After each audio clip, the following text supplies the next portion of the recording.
Рено Талисман на части 2017, двигател 55 000 км, бензин 200 коня.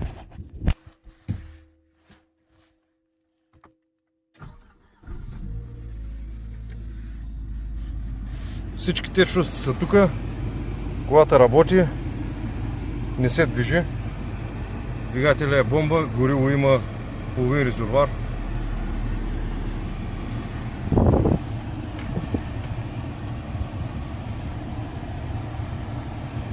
Медията, всичко е наред.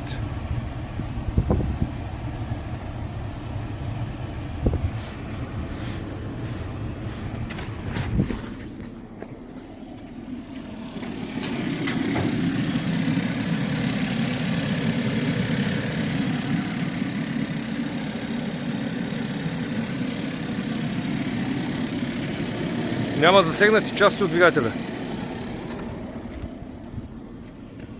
Маняшка е колата. Всички екстри без панорама.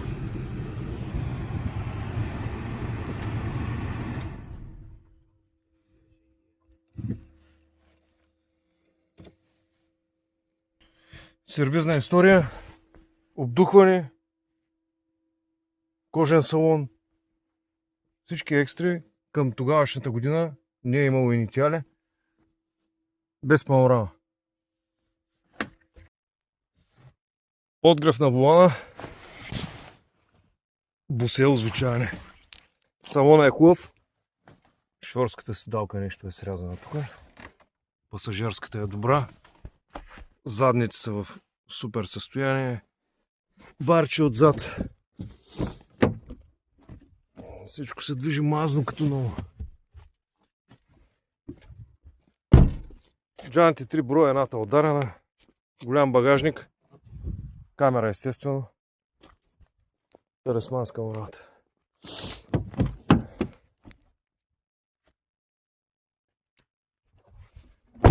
Четири завиващи колела, много важно.